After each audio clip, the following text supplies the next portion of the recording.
Still today, I think that idea is the only black tie or white glove pizza delivery service in the world.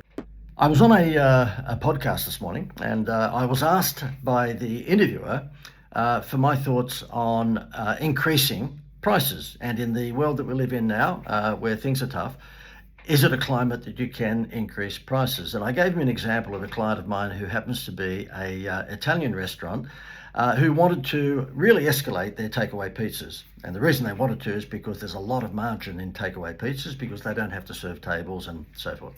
And I look at a lovely Italian restaurant, but his takeaway pizzas were in that awful cardboard box with just a standard emblem on the front of it, which was certainly not his logo.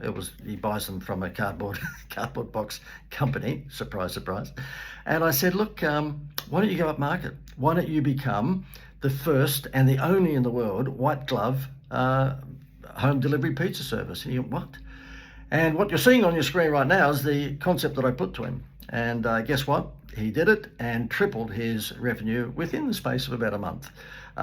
We took his prices from what they were around about the $14, $15, $16 mark for a regular pizza. But because it was a wood-fire pizza, by the way, it was always a wood-fire pizza, but because we put it into a fancy box that looked like it came from the Palazzo Versace Hotel, we could then charge near $30 for that pizza, okay? So it's the same product. Now, don't sort of criticize the business for doing that. You can buy a bottle of water at Woolworths for $1. That same bottle of water at the gymnasium will be $3 or $4, and that same bottle of water in an upmarket airport lounge could be $5 or $6. Same product. So it's all about the marketing.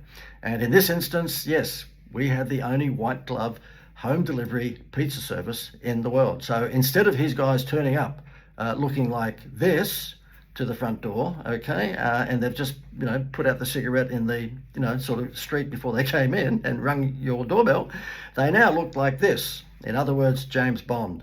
And can you imagine, there were people actually ordering pizzas and getting delivery so that they could actually take a selfie with the James Bond delivery guy when he got there with their pizzas. They doubled their prices, so therefore, of course, they doubled their income. They grew their takeaway pizza business to be much, much more profitable than the in-dining service that they had at the Italian restaurant.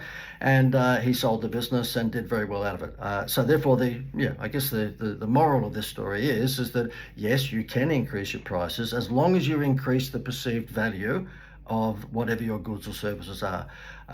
Still today, I think that idea is the only black tie or white glove pizza delivery service in the world. So think outside the box.